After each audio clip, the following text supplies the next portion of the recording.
사람의 이야기도 그렇고, 사람의 이야기도 그렇고, 새로운 정보와 지식이 들어올 때 불이 반짝하고 듣게 되죠. 하나님의 말씀을 듣는다는 것은 일종의 불협화음을 내 마음에 느끼는 거예요. 그 틈 사이로 메시지가 들어가는 것입니다. 내가 이렇게 알고 있고 편하게 살았는데, 그게 아니네 하는 것이 느껴질 때 깨달음이라는 것이 오고, 그리고 발전하게 됩니다. 우리는 아둔하고 우리는 스마트하지 않기 때문에 하나님께 성령께서 또 이렇게 깨우쳐 주신 것을 통해서 나를 들여다보고 이 세상을 또 바라봐야 되는 것을 여러분 믿으시길 바랍니다. 제목이 좀 특이하죠. 우리가 예수를 미워하는 이유. 제 아내가 그랬어요. 왜 우리가 예수를 미워하냐고. 왜 우리가 예수를 미워하냐고. 여러분 주님을 사랑하십니까? 미워하시는 분은 없죠. 그런데 왜 우리가 예수님을 미워한다라고 말을 할까 하는 것이죠.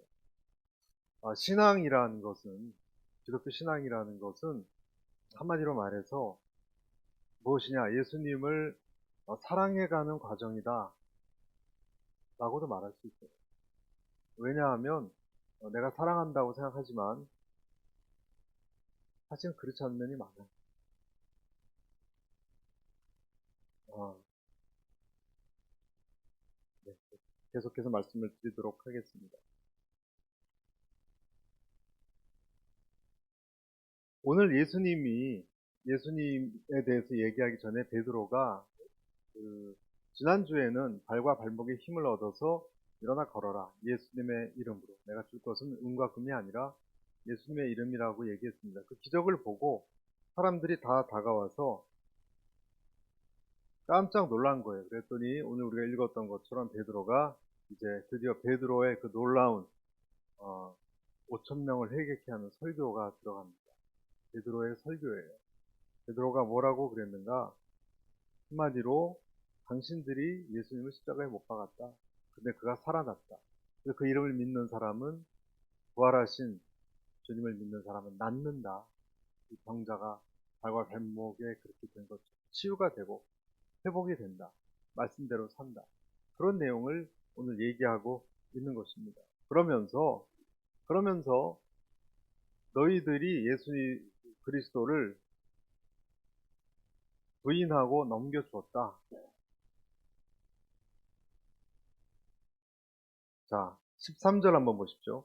아브라함과 이삭과 야곱의 하나님, 곧 우리 조상의 하나님께서 그분의 종 예수를 영화롭게 하셨습니다. 그러나 여러분은 일찍이 그를 넘겨주었고 빌라도가 놓아주기로 판결했음에도 당신들은 빌라도 앞에서 그것을 부인했습니다. 자, 넘겨줬다는 표현을 썼죠. 그리고 빌라도 앞에서 예수님을 부인했죠. 수많은 사람들이 여러분 예수님을 좋아하지 않았나요? 네? 예수님을 사랑하지 않았나요? 그러니까 그렇게 산상수훈 때도 수많은 사람들이 언덕에서 모여서 그분 얘기를 듣지 않았습니까?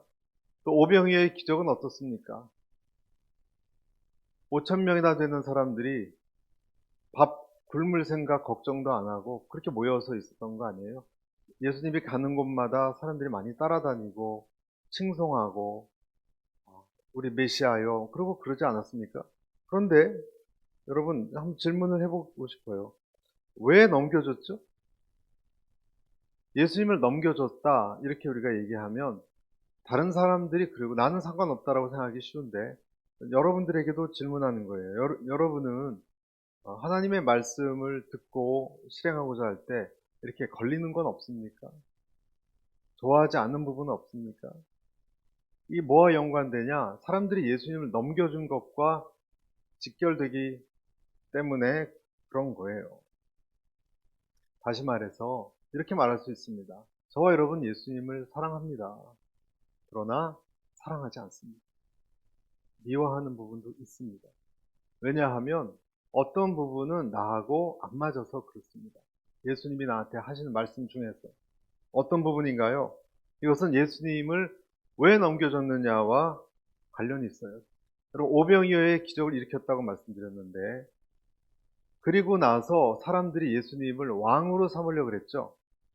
그랬더니 예수님이 절대로 그렇게 하지 말라고 꾸짖고 나는 그런 메시아가 아니라고 하니까 그 이후에 예수님이 갈릴리에 다니시고 유대에 다니려고 하지 않았어요. 왜냐하면 유대인들이 예수를 죽이려고 했기 때문에 그랬다라고 나왔어요. 어느 순간부터 예수님에 대해서 반기를 들기 시작하는 겁니다. 요한복음 7장에 나왔습니다. 주변에 예수님을 멀리서 알았던 사람들 뿐만 아니라 가까이 알았던 형제들도 예수님이 갈릴리에 거주하셨는데 같은 동네 또는 심지어는 자기 형제들도 기껏 한다는 소리가 당신이 하나님의 아들이라고 하면 밖에 나가서 다 드러내 보여야 되지 않느냐 그랬어요. 드러내 보여야 되지 않느냐. 구체적으로 요한복음 7장 4절에 세상에 알려지기를 바라면서 숨어서 행동하는 사람은 없습니다. 형님이 이런 일을 할 바에는 자신을 세상에 드러내십시오.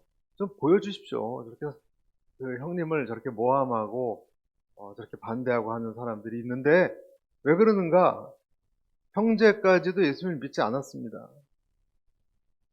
자, 그러면 여러분, 왜 사람들이 예수님을 좋아하지 않는가? 또 왜 나는 예수님을 어떤 면에서 미워하는가에 대한 답이 대충 나오죠?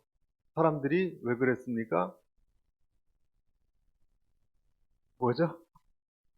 내 허영을 만족시키지 못할 때. 그 부분을 좀 집중적으로 이야기해 보고자 해요. 무엇 때문이라고요? 내 허영을 만족시키지 못할 때 우리는 예수님을 좋아하지 않습니다.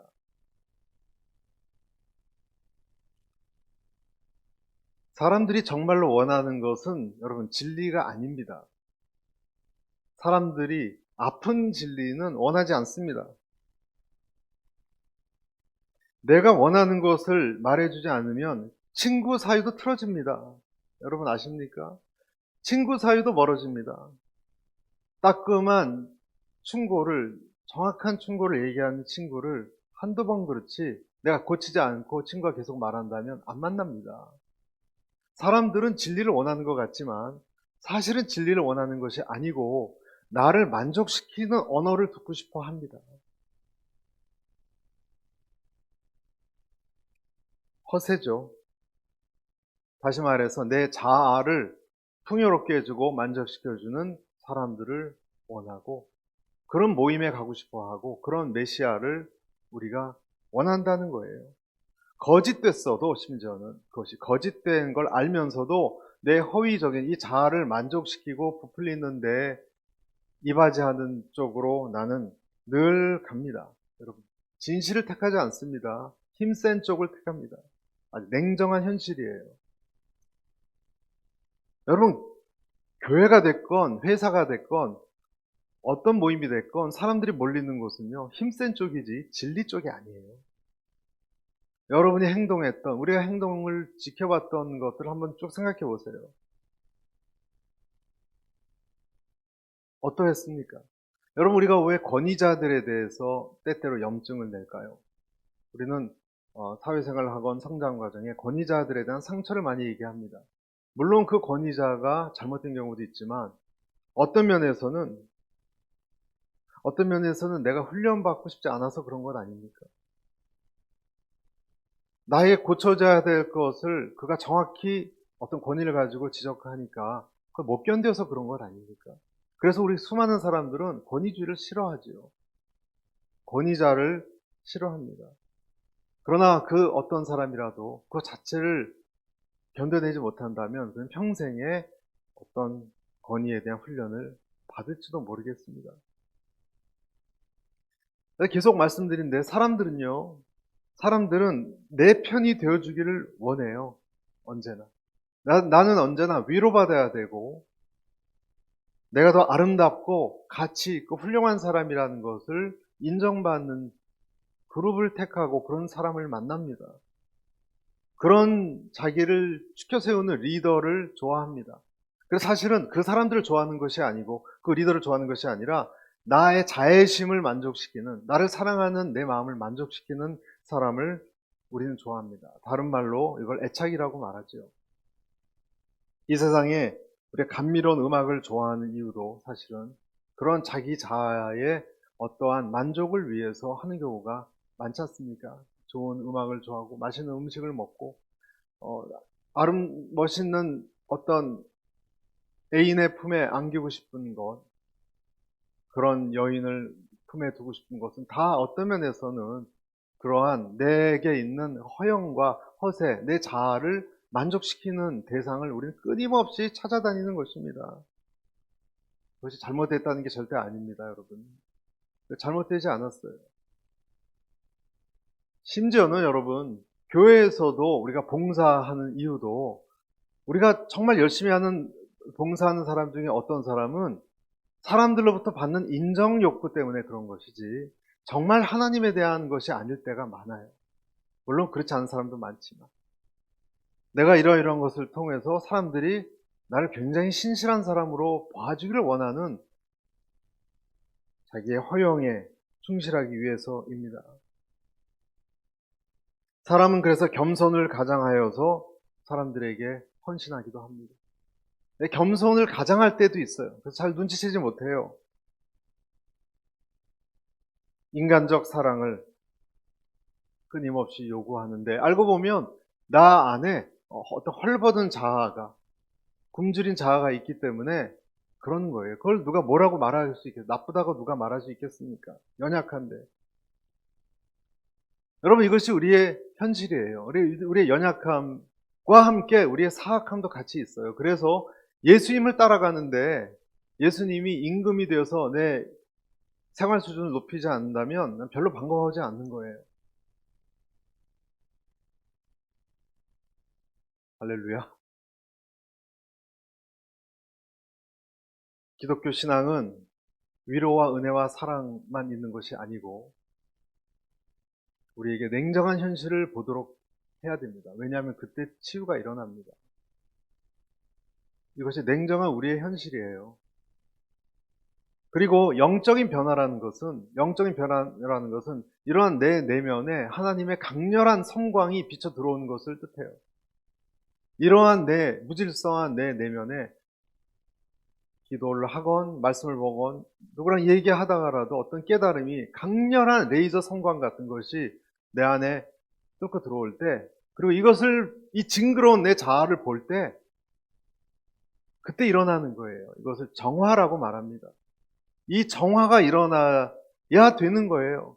이 정화가 일어나서 내 안에 있는 것들을 보는 경험, 이것이 진정한 신앙의 발전입니다. 이것이 보여지지 않으면 그는 하나님의 사랑과 은혜를 맛보기도 힘들어요. 그리고 하나님을 통한 희망을 맛보는 것은 더 어려워요. 불가능해요. 그러니까 겉으로만 크리스찬일 수밖에 없는 거예요. 나의 이러한 모습을 비춰보려는 하나님의 강렬한 불빛을 맞이하는 것이 성경의 곳곳에 나와요. 여러분, 베드로를 보세요. 베드로는 굉장히 예수님을 따르면서 어떻게 했습니까? 그가 앞장섰습니다. 누구보다 열심히였고.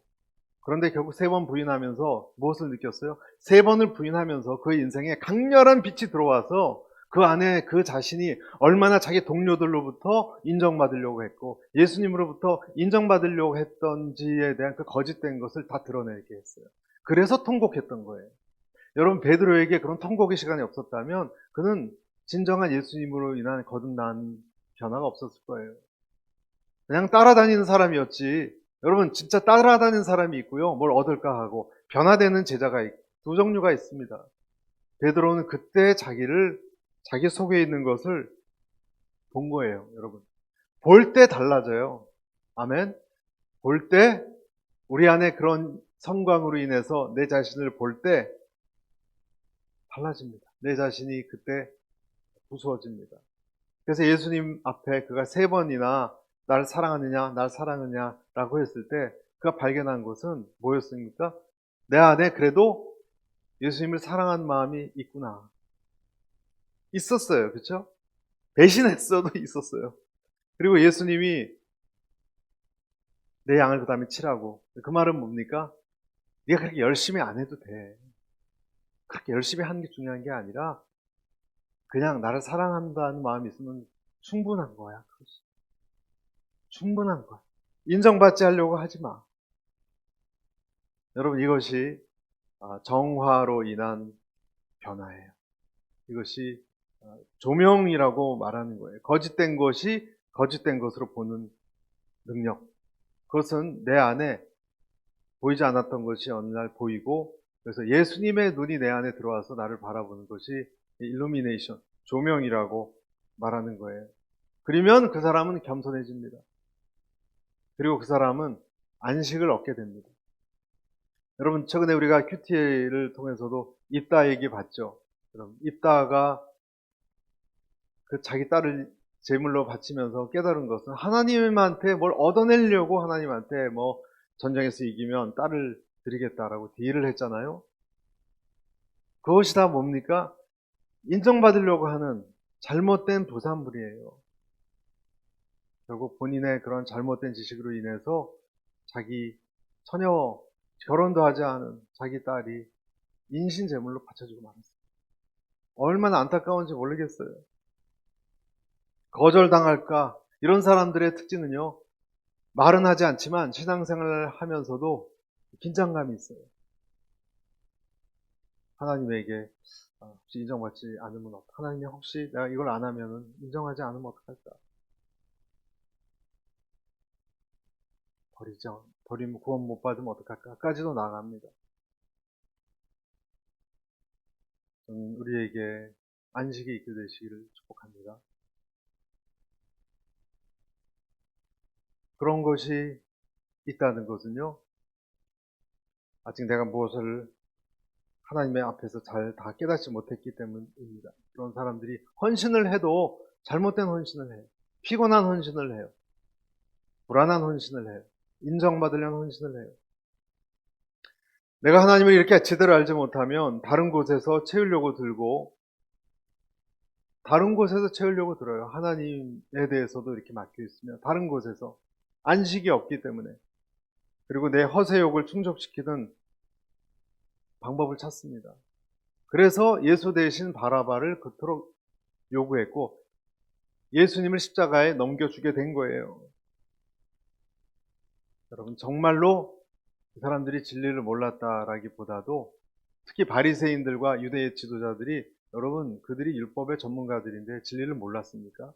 예언된 그대로 메시아가 왔는데 진리가 중요한 것이 아니라 바리새인들, 율법학자들처럼 자기의 허영심이 어그러지니까, 만족되지 않으니까 진리를 버리고 그쪽을 택한 것이고, 그리고 그런 사람들 사주를 받아서 온 백성이 그로 넘어간 것입니다. 다 예수님을 한순간에 미워하는 사람이 되고 만 거예요. 그래서 여러분, 오늘 무엇보다 저는 오늘 이 설교의 이 부분을 여러분들이 정말 꼭 집중하셔서 또 실천할 수 있기를 바라요. 실천이 없는 설교는 무슨 의미가 있겠습니까? 시간 낭비지. 네? 시간 낭비 아닙니까? 우리가 얼마나 할 일이 많은 세월이고, 그래요. 빛이 임할 때, 하나님의 지식이 기본적으로 있는 사람들은요, 기도하거나 말씀을 읽거나 할 때 빛이 임해요. 그때 그것을 견뎌내셔야 돼요. 아멘입니까? 견뎌내셔야 돼요. 빛이 강해서 이 지져지는 역사가 있어요. 너무 뜨거워서. 그것을 견뎌내야 돼요, 여러분. 어떤 사람이 내 자존심을 상하는 말이 진리가 느껴진다면 끝까지 듣고 고치고 반발하지 말아야 돼요. 그걸 품어야 돼요. 그리고 나한테 그 레이저 광선을 쪼여서 지져내는 인내의 시간을 길러야 돼요, 여러분. 그 시간이 없이 요리조리 피해서 편한 곳으로 가겠다? 신앙적 발전이 있을 수가 없는 거예요. 요한복음 3장 19절에 보면 그 정죄는 이것이 곧 빛이 세상에 왔을 때 사람들이 자기 행위가 악함으로 빛보다 어둠을 더 사랑하는 것이다. 악을 행하는 자마다 빛을 미워하며 빛으로 오지 아니하나니 이는 그 행위가 드러날까 하며. 여러분, 그래서 육체적인 크리스천들은요, 이런 것을 피해요. 그런 거 피합니다. 옳게 하나님이 말씀해도요, 딱 넘어갑니다. 성경 읽다가도 넘어갑니다. 그 부분은. 찔리니까, 힘드니까. 그리고 변명합니다. 직면하지 않습니다. 이 빛이 지져져서 나를 바꾸는 데에 가만히 있지 못합니다. 이것을 바로 다른 데로 돌리고 사회 탓을 하거나 가정 탓을 하거나 교회 탓을 하거나 자꾸 딴 사람 핑계를 댑니다. 상대방이 잘못했기 때문에 나한테 그런다. 변명을 합니다. 직접 나한테 이것이 이 서치라이트 같은 것이 쪼여져서 나를 태우도록 놔두지를 못해요. 그것을 견뎌내지를 못하는 거예요. 여기서 딱 갈려요, 여러분, 크리스찬들. 하나님이 보낸 크리스찬들이 변화되는 사람은 이쪽에 있고 그렇지 않은 사람은 못 견뎌서 갈려요. 그래서 성경에도 이런 말씀이 있어요. 시험을 참는 자는 복이 있도다. 시험을 참는 자는 복이 있도다. 이것에 옳다 인정함을 받은 후에 생명의 면류관을 얻을 것입니다. 여러분, 대부분 우리들의 갈등은요, 육체적 갈등, 물질적인 불안감도 있지만 관계적 갈등이 많이 커요, 요즘은. 그래서 못 견뎌내는 사람은 변명을 합니다. 누구누구 때문이지. 난 괜찮다라는 거예요. 그렇지 않아요. 내가 환부가 있고 상했다면 그곳에 이 조명을 대야 되는 거예요. 인내의 시간이 필요한 거예요. 아멘. 그러나 여러분, 사람은 인간이기 때문에 누구나 이 인내의 시간을 오랫동안 갈 수가 없어요. 너무 힘들어서. 그래서 뭐래요? 그래서 기도하는 거예요. 그래서 기도하는 거예요. 기도는 어떤 의미에서는 나를 살려달라고 하는 경우가 진짜 기도가 될 때가 많아요. 여러분, 기도가 달콤할 때는 내가 다른 대안이 없기 때문에 주님께 나왔을 때 하는 기도는 달콤합니다. 시간도 빨리 갑니다. 그리고 그때 이런 시험을 당할 때 하나님을 의지합니다.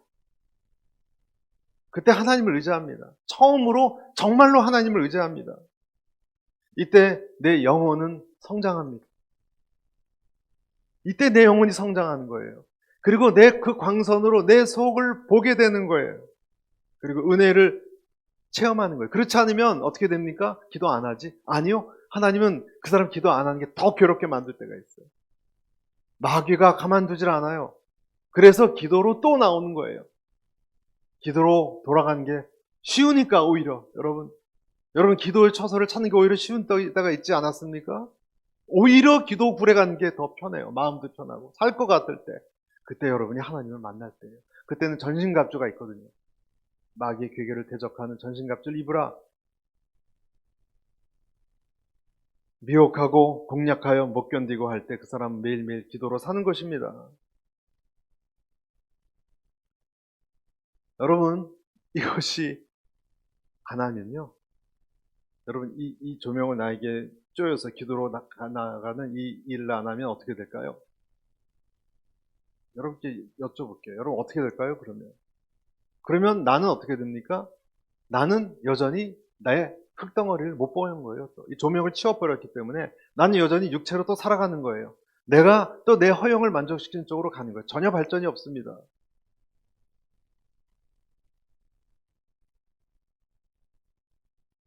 예수님을 또 미워하는 거예요. 빛이 나가기 때문에 빛이 정지되면 나는 어떤 존재예요? 난 아무것도 아닌 소용없는 존재가 됩니다. 참으로 안타까운 일이지 않겠습니까? 잘못된 것을 계속 붙들고 이 육신 덩어리를 쥐고 오류 덩어리를 쥐고 정화되지도 못하고 살아가야 되게 되는 거예요. 그 하나님의 레이저 밑에 내가 나가서 직면하지 않는다면 여러분, 정화의 과정이라는 것은 때로는 고통스러워요. 그러니까 사람들이 십자가 체험이라고 말하는 거죠. 그러나 오늘 저는 여러분께 이렇게 말씀드렸어요. 여러분, 이런 것을 미리 알면 대처하기가 훨씬 쉬워요. 이 체험은 맨날 오는 것은 아니에요. 그러나 고쳐야 할 것이 있다면 나에게 날마다 죽노라 그랬습니다. 사도 바울은. 이것이 옵니다. 올 때 이 플래시라이트를 치우지 마세요. 할렐루야. 치우지 마세요. 견뎌내세요. 자존심을 내려놓으세요. 내면을 더 비치게 하세요. 날마다 죽으세요. 영혼이 아파와도. 하지만 어느 순간 하나님은 나를 새롭게 휘어잡으실 겁니다. 다 십자가 통과하는 과정이에요. 내가 바보가 돼도 좋고요. 사도 바울처럼 장님이 돼도 괜찮은 거예요. 그런 때가 있어야 되는 거예요. 그런 것도 한 번도 없이 난 크리스찬으로 산다? 뭔가 문제가 있는 거예요. 내가 왜 주님을 뜨겁게 기뻐하지 못하는가? 이게 생략됐기 때문이에요. 그러니까 감사가 없는 거예요. 난 늘 불평이 있는 거예요. 여러분, 그리스도 예수가 여러분 심장의 중심이 되게 하세요. 아멘. 저는 앵커리지 오늘의 교회가 성도 수가 많아지고 그것도 물론 중요하지만 제가 몇 군데 목표를 해보니까 그건 별로 숫자 중요하지 않더라고요. 여러분 200명 됐다가도 100명 되고요. 100명 됐다가도 20명 되더라고요. 숫자는 왔다 갔다 가고요. 뭐 인기 있는 프로그램이 있으면 우르르 몰려오고 그래요. 하나님은 그런데 별로 흔들리지도 않으세요. 전 저희 교회에 진짜 크리스찬들이 많아졌으면 좋겠습니다. 자기를 정화시킬 수 있는 그걸 통과한 사람. 그래서 예수님이 정말 누군지를 정말 제대로 아는 사람. 그래서 주변에서 봐도 저 사람 진짜 좀 달라졌다라고 말할 수 있는 영적 체험. 그런 영적 체험이 없이 이 답답한 세상, 악해진 세상을 어떤 수로 살아갈 수 있겠습니까? 이 세상 어느 어디서 기쁨의 샘이 터집니까? 신문만 보면 속상하죠? 날씨만 봐도 앵커리지는 겨울은 우울하다면서요.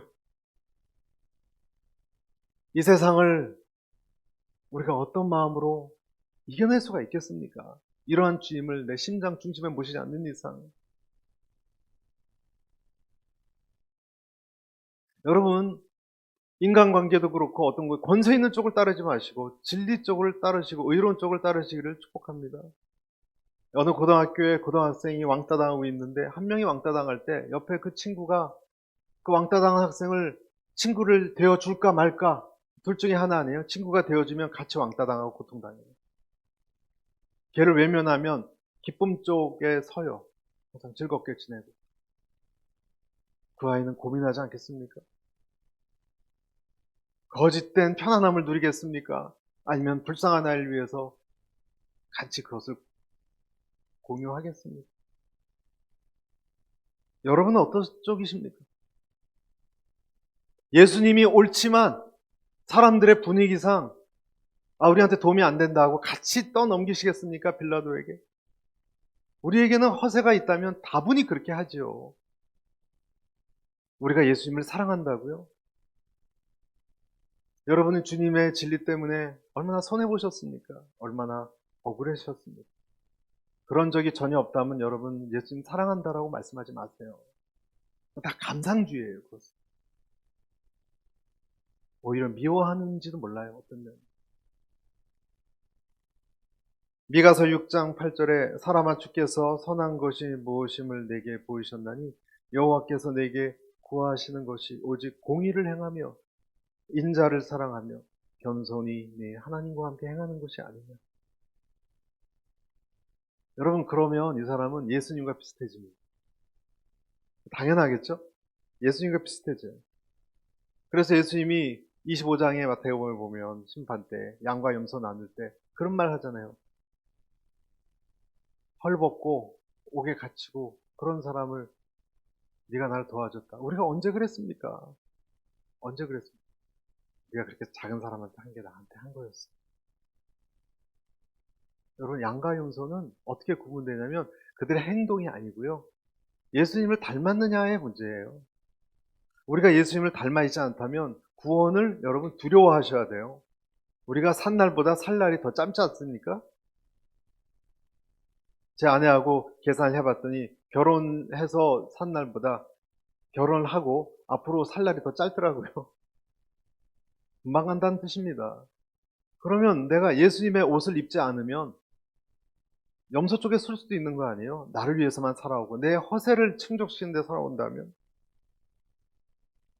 인간의 문제는 여러분 예나 지금이나 언제나 동일합니다. 자기를 그렇게 높였던 뱀의 유혹을 받고 이 선을 넘을까 말까 하다가 넘고 말았잖아요. 아담과 하와가. 몰랐습니까? 그들이? 뭐가 진리인지 알았어요. 그런데 너무 먹고 싶었어요. 나를 아름답게 하고 지혜롭게 할 만큼 탐스러워 보였어요. 내 허영기를 충족시킬 것 같았어요. 진리가 아닌 줄 알지만 취했습니다. 예수님을 빌라도에 넘긴 사람들은 그런 그 속성이 우리에게도 그대로 있어요. 14절 보십시오. 여러분은 14절 거룩하고 의로운 분을 거절하고 도리어 살인한 사람을 놓아달라고 요청해 15절 읽습니다. 생명의 근원 되시는 분을 죽였습니다. 그러나 하나님께서는 그분을 죽은 사람들 가운데서 살리셨습니다. 그런데 성경은 희한한 이야기를 한 가지를 해요. 그런 사람들, 우리들 가운데 예수님을 죽은 자 가운데서 다시 살리셨다. 이게 기독교의 정수죠. 부활복음입니다.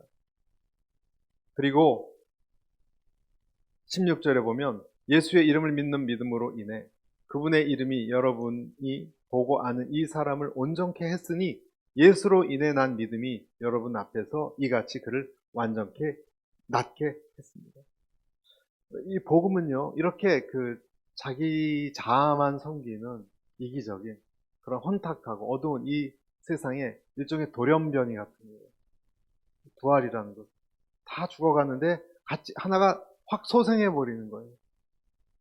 그것이 여러분 한 번도 이 지구상에 일어나지 않은 기적이죠. 어떻게 썩고 그런 것이 다시 살아납니까? 완전히 인간이. 그것을 우리는 부활이라고 말하는 거예요. 돌연변이가 일어난 거예요. 다 까맣게 죽은 땅에 완전히 긍정의 새싹이 나는 거예요, 여러분. 이것이 이제 부활인데 허영심 많고 이기적인 어떤 사람이 이 예수님을 믿음으로 인해서 다른 사람을 사랑하게 되는 것도 똑같은 현상입니다. 저는 우리의 삶에 언젠가부터 하나님의 일과 그리고 하나님 기뻐하는 일에 내가 들어가는 그러한 변화가 일어나는 소망이 일어나는 예수님을 위해서 역동하는 그런 사람들이 일어날 수 있기를 일어나고 있음을 또 감사할 수 있기를 축복합니다. 그런 기적이 일어난다 그랬어요. 그리고 17절에는 베드로가 형제들이여 이제 나는 여러분이 지도자들처럼 무지해서 그렇게 행동했던 것을 압니다. 무지해서 그렇다. 잘 몰라서 그럴 수 있다라고 애써 격려하면서 말했습니다. 무지와 죄악 때문에 그런 거죠, 사실은. 그러면서 20절에 그러면 주 앞에서 새로워지는 때가 올 것이요 주께서 여러분을 위해 미리 정하신 그리스도 예수를 다시 보내실 것입니다. 여러분, 이런 일이 믿음으로 일어나면 말씀드린 것처럼 우리에게 일어나는 기적은 예수님처럼 우리가 변화되는 역사가 일어나는 거예요. 할렐루야. 달라져 갑니다. 그 사람은. 그래서 조롱을 받고 욕을 먹어도 그 사람은 진리 쪽을 택합니다. 진리 쪽을 택하는 이상한 행동을 하게 됩니다. 불이익이 있어도 오른쪽을 택하는 의로운 길로 들어갑니다. 요한복음 15장 19절에 보면 만일 너희가 세상에 속해 있다면 세상이 너희를 자기 것으로 여기고 사랑할 것이다. 그러나 너희는 세상에 속해 있지 않고 내가 세상에서 너희를 택했으므로 세상이 너희를 미워할 것이다. 예수님처럼 우리에게 또 사람들이 우리를 미워하는 일이 생긴다는 거예요. 그리고 여러분 이것은 지극히 정상이라고 여러분 생각하셔야 돼요. 왜냐? 우리가 예수님처럼 세상에게 기대를 주는 것 같다가 사실 그들에게 옳은 소리를 하니까 그리고 내 삶 자체가 빛과 같은 삶이라면 거짓된 사람들은 싫어합니다. 내가 바른 얘기를 옳은 얘기를 해도 싫어합니다. 허영심을 만족시킬 수 없고 때로는 그 사람을 사랑하기 때문에 그 사람 죄를 지적해야 하기 때문에 여러분 나도 미운 털 박힐 수도 있습니다. 내 삶 속에 예수님의 특징이 드러나기 때문에 예수님을 사람들이 싫어한 것처럼 그런 교회를, 그러한 목회자를, 그러한 직분자들을, 그러한 성도들을 가짜 크리스찬들은 싫어하는 거예요. 여러분, 그런 일들을 예상하라. 그렇게 얘기했어요. 그래서 저는 오늘 이런 쪽으로 이렇게 결론을 맺고 싶어요. 여러분, 언제나 사랑만 받겠다라고 생각하지 마셔야 돼요. 내가 언제나 사랑만 이 세상에서 받겠다고 누려야 되겠다 생각하지 마셔야 돼요. 내가 때로는 옳은 일을 하면서 오해받고 외면받을 수도 있는 거예요. 세상이 거짓될수록. 그래서 외로울 수 있는 거예요. 외로울 수 있는 거예요. 주님만이 내 친구가 될 수 있는 거예요. 쓸쓸할 수 있는 거예요. 그때 계속 하나님에게 여러분 물어보셔야 돼요. 하나님, 제가 지금 이런 공격을 당하고 있습니다. 여러분 혹시 인간관계 공격이 있다면 두 가지밖에 없습니다. 언제나 질문할 것은. 하나님, 제가 인간적으로 실수했습니까? 잘못했습니까? 회개합니다. 제가 성품이 워낙 못돼서 그렇습니다. 고치게 도와주세요. 제가 정말 잘못했습니다. 그 사람한테도 사과하고 나도 고치겠습니다. 그러나 두 번째, 의로운 일 때문에, 옳은 일 때문에 그렇다면 마땅히 이것을 견뎌야 됩니다. 아멘? 그렇지 않습니까, 여러분? 내가 잘못한 것이라면 하나님께 내가 잘못을 고하고 빨리 날 고쳐달라고 얘기하고 실수를 하나님 하지 않도록 해달라고 그럴 것이고, 내가 만약에 그렇지 않은 경우라면 이것은 당연히 받는 고난이라면 기꺼이 받겠습니다. 라고 하셔야 되는 거예요. 이때만큼 이런 것을 경험하면요, 크리스천들은 이 세상이 나의 본향이 아니구나 하는 것을 느껴요. 예수님도 가까워지고 천국에 대한 소망도 가까워져요. 그런 것을 슬퍼하지 마세요. 성경은 나를 미워하는 것이 아니라 아버지를 미워하기 때문이라고 이야기하고 있습니다. 그래서 낙심하지 말아야 돼요. 여러분, 그때도 낙심하지 말아요. 의로운 고난이라면 올 게 왔구나. 내가 하나님의 뜻대로 하는 사람이기 때문에 오는 것이죠. 그래서 오늘 22절에 이렇게 나와 있지 않습니까? 오늘 마지막 22절, 23절. 모세는 말하기를 주 하나님께서 너희를 위해 너희 형제 가운데서 나 같은 예언자 하나를 세울 것이니 그가 너희에게 말하는 것은 무엇이든지 다 들으라. 누구든지 그 예언자의 말을 듣지 아니하는 사람은 백성 가운데서 멸망당할 것이다. 사람들의 평가에 흔들리지 않는다는 것은 상당히 어려운 일이지만 여러분, 때때로 하나님은 그 사람을 정금같이 만드세요. 그래서 혼란스러운 시절을 겪게도 하세요. 신앙생활이란 언제나 북치고 노래하고 감사함, 은혜로만 누리는 것이 아니고 그런 시기는 보통 초기에는 와요. 그러나 성장통을 겪듯이 반드시 그 사람을 하나님이 사랑하신다면 어려운 일을 통해서 헤쳐나가는 힘을 주세요. 그 사람에게는 여러 주변의 어려움이 있을지라도 내면에 정화가 일어난다 그랬죠? 아까 제가 시작할 때. 그 정화가 일어나면 내 지금 상황과 상관없는 이질적인 기쁨을 맛봐요. 기쁨을 맛봐요. 그러니까 우리는 외부의 환경 때문에 늘 뭐가 힘들다가 아니라 하나님은 그걸 통해서 내 안에 정화의 광선을 통해서 하나님을 만나면 어떤 기쁨을 맛보기 때문에 내면과 외면이 전혀 달라요. 그러니까 사람들은 잘 이해를 못해요. 나는 울고 기도하고 하나님께 나아가서 하나님 만났는데 사람들은 나를 불쌍하게 보지만 사실은 내 안에 어떤 혁명 같은 게 일어나고 있는 거예요. 그러다 그 전까지 우리는 알을 깨어 나오기 힘든 때가 많아요. 여러분, 보통 교회에다 대고 세상 사람들이 위선적이다 이런 말을 하죠. 두 가지 뜻이 있어요, 여러분. 첫째는 뭐냐면 크리스찬들에 대한 기대 수준이 높기 때문에 우리도 똑같은 인간인데 죄 짓고 살지 않습니까? 교회 와서 보니까 별반 다르지 않구나. 위선자다. 그런 위선자의 뜻이 있어요, 크리스찬들이. 그러나 두 번째 위선자의 뜻은 그런 게 아니에요. 두 번째 위선자의 뜻은 더 깊이 들어가 보면 우리가 하나님의 사랑을 많이 받아서 크리스찬이 된 다음에 그래서 내가 안수집사도 되고 권사도 되고 장로도 되고 직분자가 됐어요. 리더가 됐어요. 그러나 사실은 내 내면이 육적인 크리스찬이기 때문에 잘 다 바뀌질 않았어요. 조금밖에 바뀌질 않았어요. 조금밖에 바뀌지 않았는데 어느 날 누군가 그것을 건드리거나 찝어내서 폭로가 되면 그 수치와 그 모욕감 때문에 못 견디지 않습니까? 그렇죠? 내 내면은 사실 바뀌지 않았어요, 다. 근데 내 밖으로는 은혜 받고 어느 정도 크리스찬이 된 것 같아요. 그러니까 자기의 한심한 자신을 자기도 아는 거예요, 여러분. 아직도 한심한 내 자신을 나도 아는 거예요. 그러니까 그것을 억지로 감추려고 하다가 또 폭로가 되고 그러다 화가 나고 그러니까 우리에게 위선자란 거예요. 다시 말해서 변해했는데 사실 다 안 변했는데 난 변했다라고 생각했지만 다 안 변했는데 그걸 감추려고 하니까 우리가 위선자처럼 되는 것입니다. 누군가 아부꾼이 아니라 나한테 그것을 말해줄 사람이 꼭 필요합니다. 그 사람이 어떤 때는 진실된 크리스천이에요. 그걸 말해줘야 됩니다. 주님 앞에 나아가게 해야 됩니다. 하나님의 일에도 마찬가지. 그 사람이 어떤 일에 대해서 이야기해줘야 됩니다. 하나님의 일을 똑바로 하기 위해서도 필요합니다. 우리 모두의 위선을 우리는 폭로해야 됩니다. 끝까지 나도 속고 남도 속이는 것은 그만둬야 됩니다. 가정도 마찬가지입니다. 예수님은 위대한 폭로자였어요. 지위가 높은 사람일수록 나이가 많은 사람일수록 주변에 그의 잘못을 얘기하는 사람 아무도 없습니다. 다 소아 사람이니까.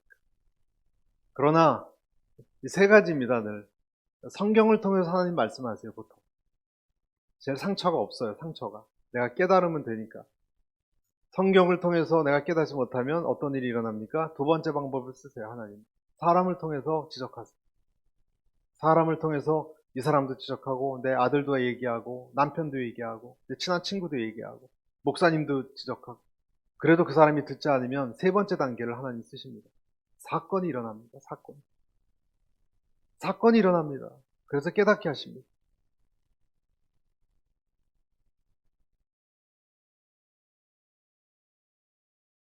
내 자신의 모습, 내면의 그 모습을 보고 그리고 우리가 아까 읽었던 것처럼 뭐라고 얘기했죠? 주님께서 22절에 예언자 한 사람을 세울 것이고 그가 너에게 말하는 것은 무엇이든지 다 들으라 그랬습니다.